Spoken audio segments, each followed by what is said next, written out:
Hi, and welcome to the Ninjas Podcast, an aviation podcast. Today's episode special guest is Justin Hasard Lee. Justin Lee is a former F16 and current F35 pilot in the United States Air Force. He's flown 82 combat missions, mostly in Afghanistan, and was awarded 4 air medals. He now flies and instructs on the F35 Lightning II from Luke Air Force Base. He's as well the host of the Professionals Playbook podcast. His show was ranked as a 2019 top podcast. Justin, thank you very much for joining me on the Ninjas podcast. It's a real pleasure having you here. Matteo, it's a pleasure to be on here. First thing first, Justin, I know you've flown the F16, you're flying the F35, but where did you grow up and how did you get into aviation? Yeah, so I grew up in Los Alamos, New Mexico, and I remember going to an air show when I was 5 years old, and I saw the Thunderbirds fly. And I knew from then on I wanted to be a fighter pilot. This was back in the day when you could climb into a cockpit of, I think it was an F-15, and you could put on the helmet. And you can imagine I was 5 years old with this big helmet on, looked like a bobblehead. But from then on, I knew I wanted to be a fighter pilot, had all the toys. And there's not a lot you can do. You can't fly like little airplanes. I guess you can fly models, but you can't really, work towards a pilot license until around high school. And so I got my first flight in a Cessna 152 in Los Alamos, New Mexico. And the interesting thing about the runway is it's on a cliff. So as soon as you take off, you are 1,000 feet over the canyon. And it was the most incredible experience. I only was able to get about 12 hours because I was having to pay for it while working at McDonald's, which is not a good strategy. So I got 12 hours, and then I wanted to go to the Air Force Academy. I got a letter from the Academy, and it said, unfortunately, we don't have the room for you. And so I was pretty crushed because I thought that was the only path to becoming a pilot. A few weeks later, I got a letter saying if I went to another school for a year and kept my grades up, then I could go to the Air Force Academy. And went there, kept my grades up, and entered the Air Force Academy in 2005. Then you've done all your training curriculum in the US Air Force. Can you tell us a bit about that? Sure, yeah. So I got a pilot slot out of the Air Force Academy. And from there, I went to Vance Air Force Base in Oklahoma. And you first actually start off in Diamond DA-20, so low performance prop planes. And you fly that for about 6 weeks. And they're just trying to assess, do you have what it takes to go to the next level? And so did that for 6 weeks. And then from there, you go to the T6 Texan 2. It's a high performance prop plane, 1,100 horsepower. It reminds me of like a P-51 Mustang, and it was an incredible experience. It's broken into 4 phases. First, you're just learning how to fly from point A to point B. Next, you're learning how to do aerobatics. After that, you're learning how to fly instruments. And then after that, you learn how to fly in formation. And it was the most incredible experience. I didn't really like school too much. I liked sports, but this was a way to combine the two. And I fell in love with flying with the T6. And so we started with a class of 30 people. And I can remember the first day the wing commander came in and gave us a pep talk and said, all right, I want you to close your eyes. How many of you want to be fighter pilots? Raise your hand. All right, open your eyes. All 30 people had their hands raised. And he said, good luck, and walked out. And so at the end of T6s, we had 7 people go to the T38. So those were on the fighter track. That was me. We had 3 people wash out, and then we had 20 people or so go to the T1, and that's like a business jet. So they go on to fly the tankers and the cargo planes. But yeah, 7 of us went to the T38, and it's a supersonic jet trainer designed back way in the 50s. So it has small engines, looks like a dart, tiny wings. So it can barely go supersonic, but then the low speed handling characteristics are not good at all on the T38. So it's actually the fastest aircraft that I've had to learn how to land in, which is pretty tricky. And then, T38s, you repeat the same phase. And at the end of it, there were 4 fighter slots given out. And so I got an F16 slot and then came out to Luke Air Force Base. What kind of aircraft did you have as a slot?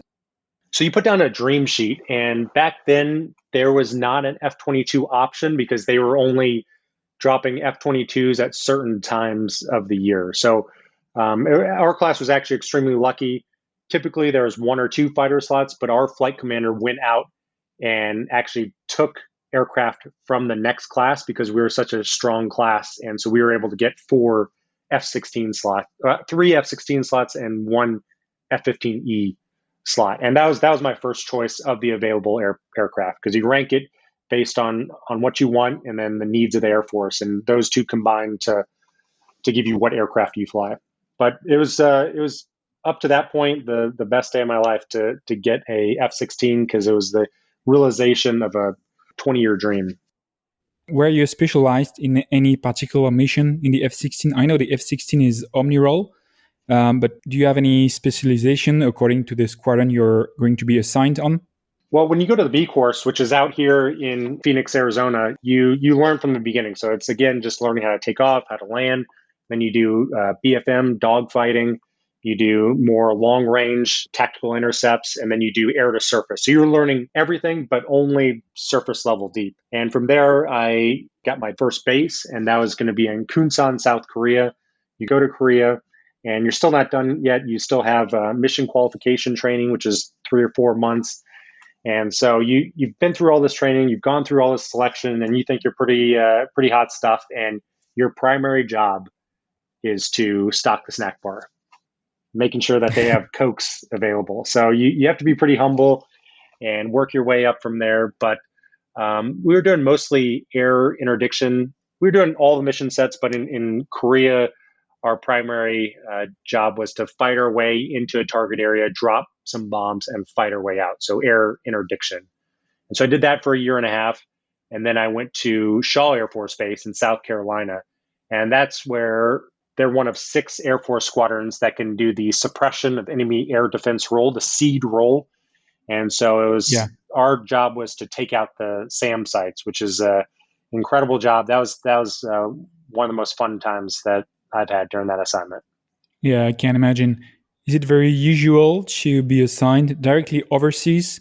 Yeah, so that wasn't based on skill at all. We, again, put down our dream sheet, and I actually think we rolled dice to see where we went. And so there's Italy, there's Germany, there was Japan, and then I rolled South Korea. So it wasn't any skill or anything like that. Yeah. So back in the States, I think you've flown your first operational missions. Can you tell us a bit about that? I think it was in Afghanistan.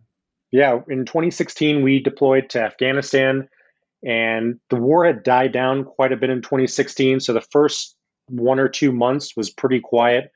But then Secretary of Defense Mattis took over, and there's ISIS was starting to rear its head. So he ordered that he wanted all ISIS annihilated, and overnight, everything changed. And we were the only fighter squadron in the entire country because things had died down. So we were in charge of the whole area of responsibility, the AOR, and we were dropping every bomb we had, every mission.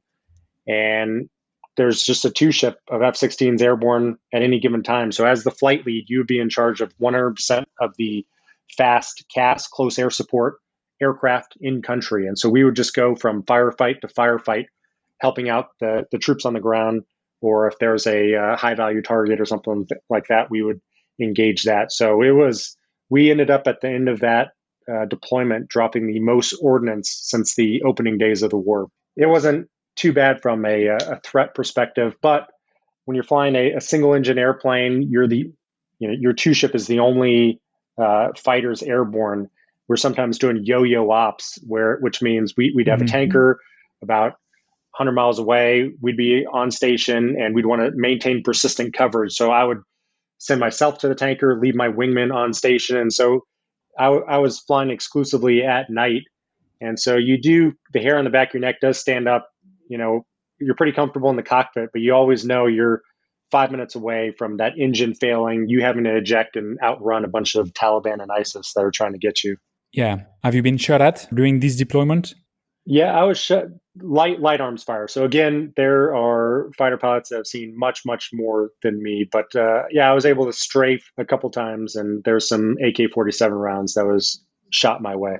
I know that sometimes combat missions can be very demanding. Did you have any mental preparation to do that? So I guess it goes back to the Air Force Academy. I used to box there, and The Air Force Academy is co-located in Colorado Springs with the Olympic Training Center. And so they would send over sports psychologists to work with us. And so they'd go over meditation, visualization, staying in the present moment, self-talk. And I've been able to use that throughout pilot training. And so, yeah, I was using that quite a bit in Afghanistan. And actually, I'm sure we'll get to it later, but we're utilizing that in a more structured environment here at Luke Air Force Base, training the next generation of pilots. And so now we have sports psychologists assigned to every squadron, physical therapists as well. So we're treating the pilots a lot more like athletes. But yeah, that mental preparation helped out a lot because, as you know, when you're flying, there are thousands of decisions to be made. You don't have all the information. So you're going to make some mistakes along the way, especially when you're flying a 7, 8 hour mission. And so when you make a mistake, you just got to let that go in the past and keep pressing. There are a lot of decisions to be made. You got to just keep staying in the moment and not worry about the past. But yeah, it was pretty stressful out there, and I started meditating consistently out there, and it really helped out. Just 10 minutes in the morning, focusing on the breathing, which I think is a good testing ground for being able to control your thoughts, being able to realize that you're drifting away and thinking, and being able to let it go. And so you're doing that in a controlled environment, essentially practicing it so that when you're doing in a stressful environment with lives on the line, you have that practice.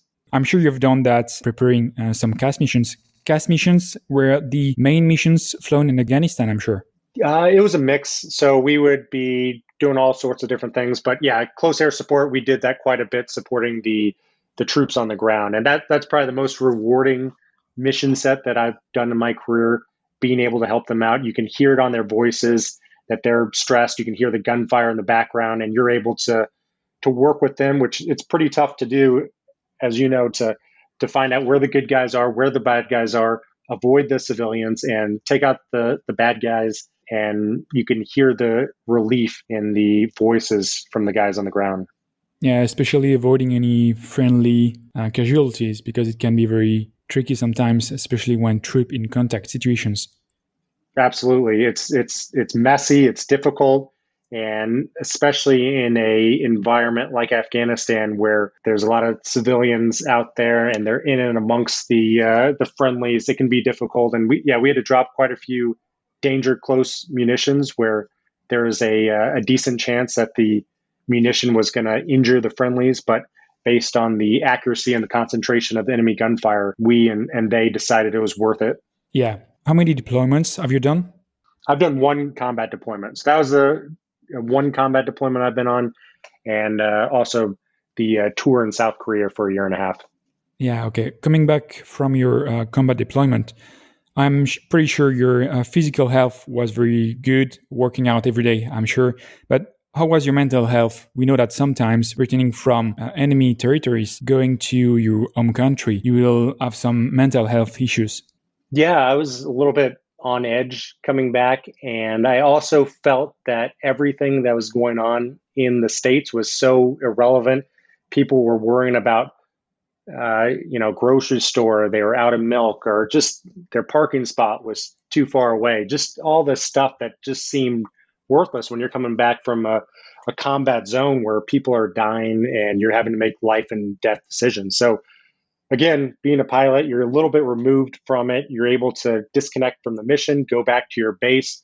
So I can really empathize with the troops on the ground who are in the mud, who don't get that break, who are under fire, and they come back and they have some mental issues. So I can definitely see what was going on there, and that it's a big deal. But yeah, after a few months, I was back to normal.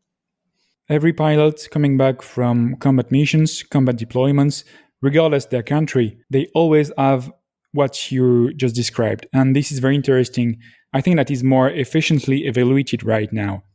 I'm just really glad that it's now out in the open. I know in previous wars it was not. So I think the first step is identifying it. And so when we come back, we have 6 mandatory counseling sessions, and it's not enough, and hopefully we can expand that, but it is a first step, and we've identified the problem, and hopefully we can be more open about it, because I think having it out in the light is really what will be the start to solving it. Yeah, exactly. So you came back in 2016 from your deployment.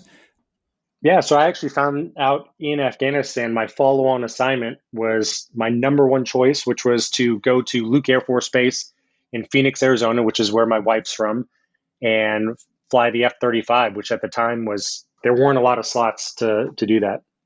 Yeah, so I'm sure you've flown the F-35A version that is currently in use in the US Air Force. The specificity of the F-35 is that you don't have any twin seats, you have only single seat. How is the training going on of flying this F-35 directly on a single seat?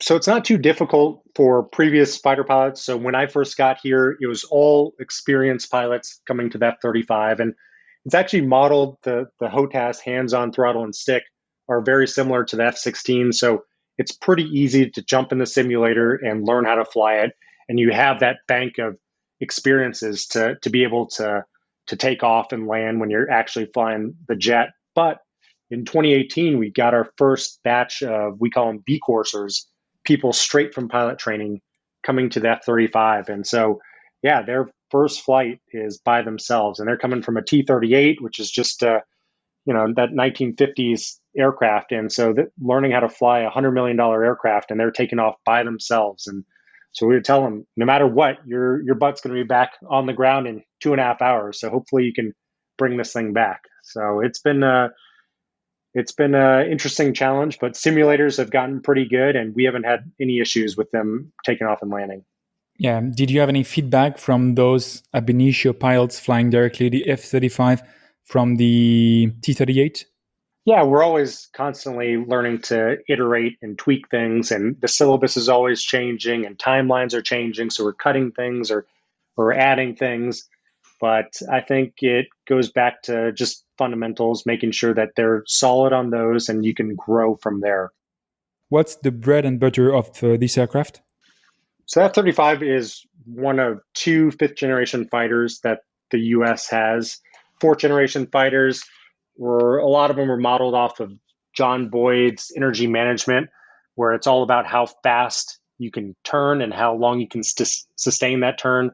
Whereas fifth generation fighters, which really started with F-22 in 2005, are about being stealth, about having great sensors, sensor fusion, being able to network all together, and lastly, to be able to fly in a high angle of attack regime. So that F-35 is an awesome aircraft. I know it had some bad press early on, but that's really, in my opinion, because the jet was one of the first jets to grow up in the social media age. So that, coupled with concurrency, where we didn't just build a test fleet like we did with previous aircraft, where you just build 10 airplanes and then fly them till the wings basically fell off, learned all the things that was wrong with it, and then incorporate those changes in follow-on production aircraft. We just started building them and knowing that we'd have to go back and fix some of the errors that would be built in there. So that was a way to collapse the timeline.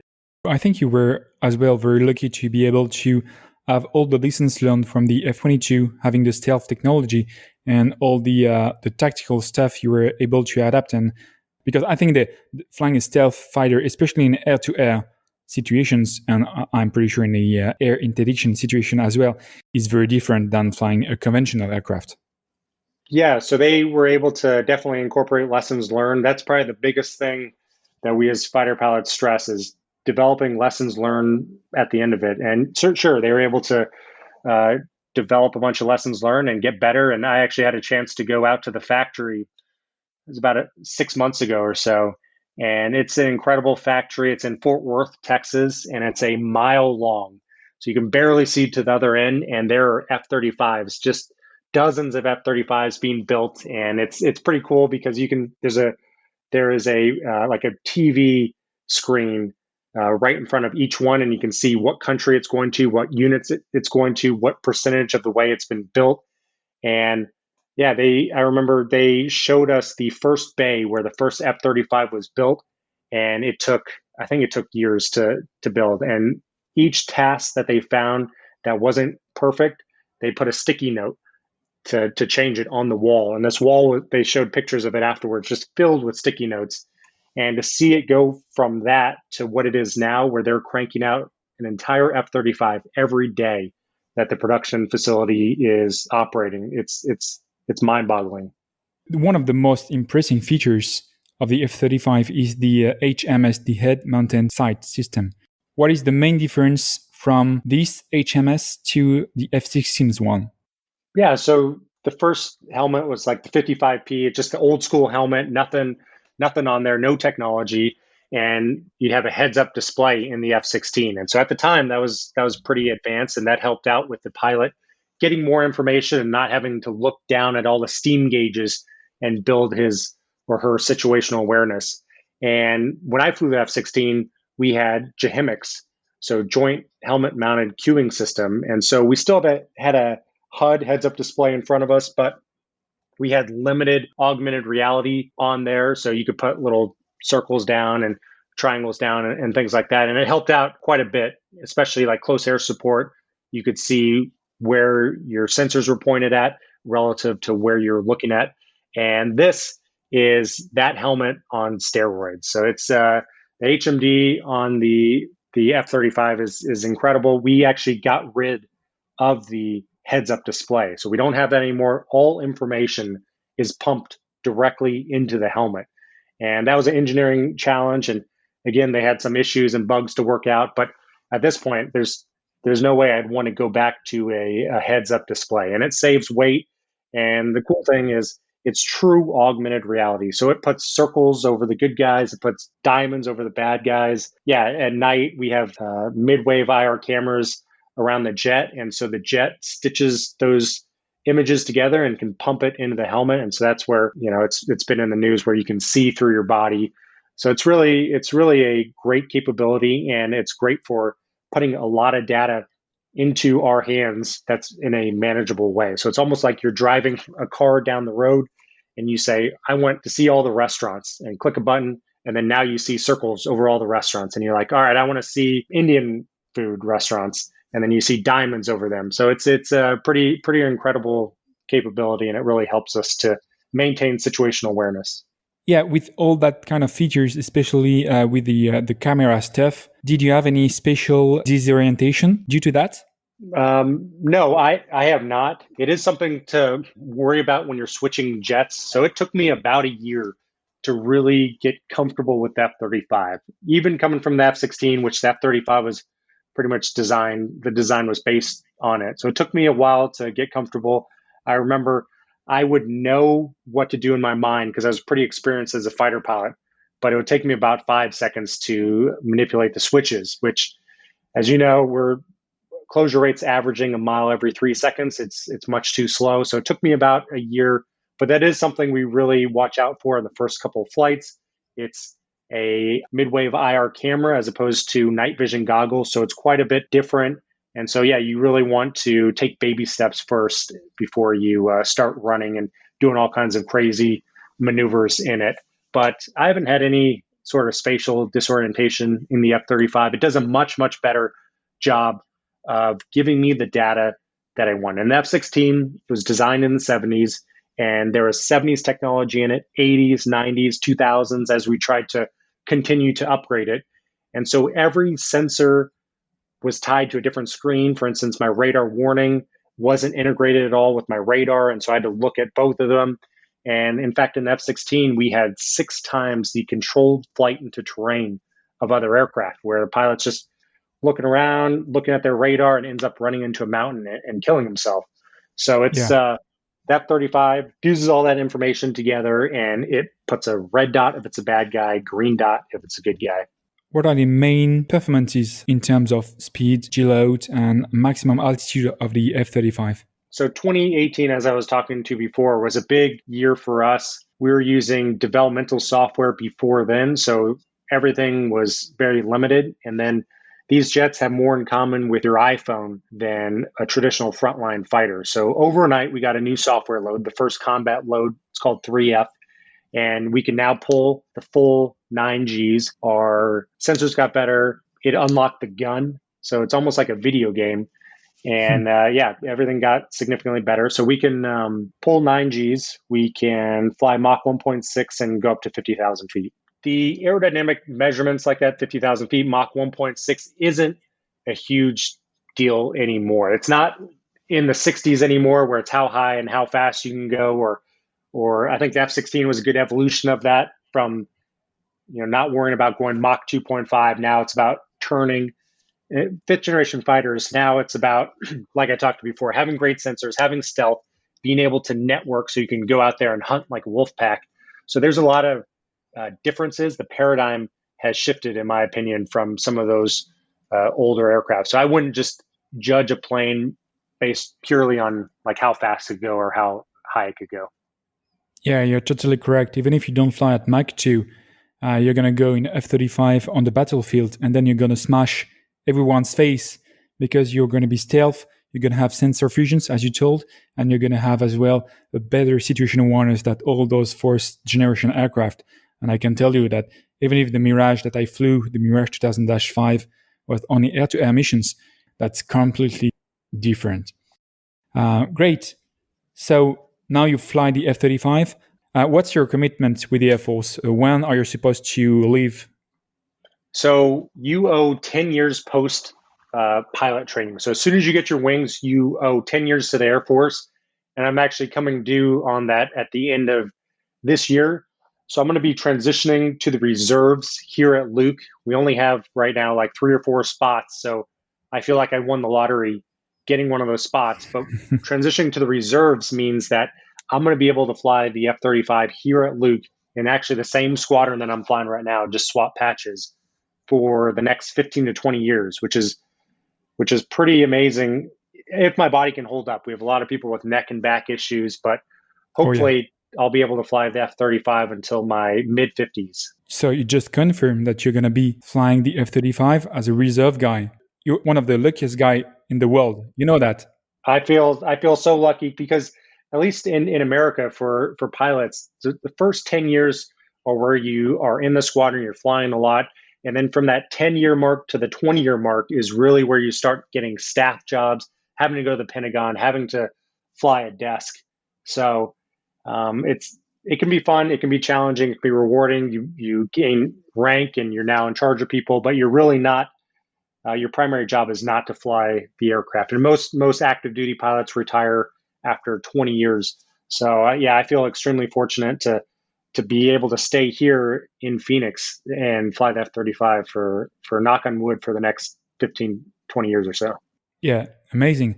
What are you going to do transitioning? Do you want to go in the commercial aviation, or do you want to, I don't know, settle a business or whatever? So I've thought about the commercial aspect, and it seems like, well, right now is not a good time, but in about a year or two, I think it'll be a great time for the airline. So I've thought about that a little bit. I love aviation, but where my passion really is doing what you're doing, going out there and having a podcast and interviewing people and just seeing where that goes. For me, that really it's about the creativity, because even though as fighter pilots, we get to be really creative and plan missions, you're still in the military and it's a structured environment.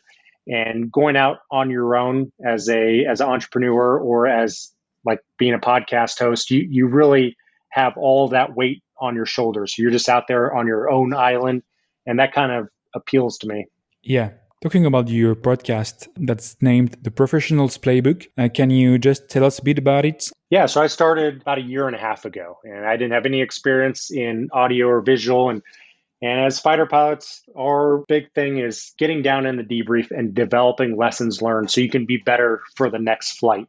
And so I kind of had that mentality. And then in 2017, actually 2018, the city of Carefree, just north of Phoenix, asked on Memorial Day for a speaker who had been to combat. And so I gave that speech, and there's a woman in the crowd who worked for the Veterans Heritage Project, which is a nonprofit, and they wanted me to go to schools. And so I was going to schools speaking about the lessons learned I had developed being a fighter pilot and being in the Air Force. And so I thought having a podcast would be a good way to share that with people outside of the people in the same room that I was in. And I had a hunch that other careers kind of had that information locked up like we did as fighter pilots, not because it was classified or because we didn't want to share it, just because we were so busy we didn't have a chance to share, for instance, the human performance that we do, or the decision making, or the mental training, that kind of stuff.